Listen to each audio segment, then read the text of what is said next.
Сарыбұлақ ауылдық округіндегі мектеп тапшылығын жоюға бағытталған жұмыс жүйелі түрде жүзеге асып келеді. Мәселен, былтыр мұнда жергілікті инвестор есебінен жаңа оқу ордасы бой көтеріп, жүктеме біршама азайған. Заманауи үлгіге сай салынған мектепке біздің тілшілер де барып қайтты. Сарыбұлақ ауылында есігін айқара ашқан білім ордасы өз жұмысын 2025 жылдың 3 қарашасында бастаған. Ерекшелігі сол, ауылдағы мектеп тапшылығын жою үшін көмекке инвестор келген. Яғни заманауи үлгіде салынып, сапалы білім беруге ден қойған мектеп азаматтардың жасаған игі ісінің нәтижесінде бой көтерген. Ауылдағы мектеп тапшылығын азайту мақсатында іске асқан бұл жобаға 200 миллион теңгеден астам қаржы бөлініпті. Жаңа білім ошағы ашылғанға дейін Сарыбұлақ ауылында жалғыз ғана нөмірі 31 мектеп жұмыс істеген.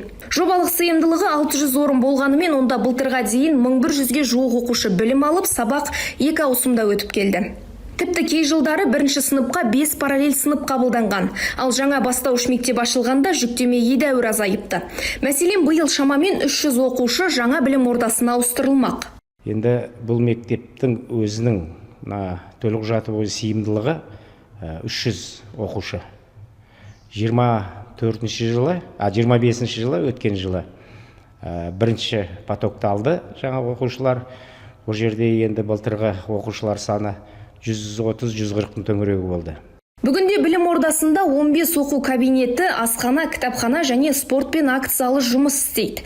Көзбен көріп, қолмен ұстап қайттық. Мектептегі жабдықтың бәрі заманауи талапқа сай екен. Жалпы алғанда оқушылардың сапалы білім алып, жан-жақты дамуына қажетті жағдайдың барлығы қарастырылған. Қазіргі таңда мектебімізде 136 оқушы бар. Балаларға спорт түрлері бар, шахмат, шашкиіміз бар, гимнастикамыз бар. Балаларымызды қызықтыратын, тиімді уақыттарын өткізетін. Аталған мектептің жұмысы ауылдағы білім беру сапасын арттыруға бағытталған маңызды қадам. Ең бастысы, бұл орын бұрынғы мектептегі шамадан тыс жүктемені азайтып, оқушылардың жайлы әрі қауіпсіз ортада сабақ оқуына жол ашты. Айгерім Қожабайқызы, Еркебұлан Болатұлы, Қордай 24 Ньюс.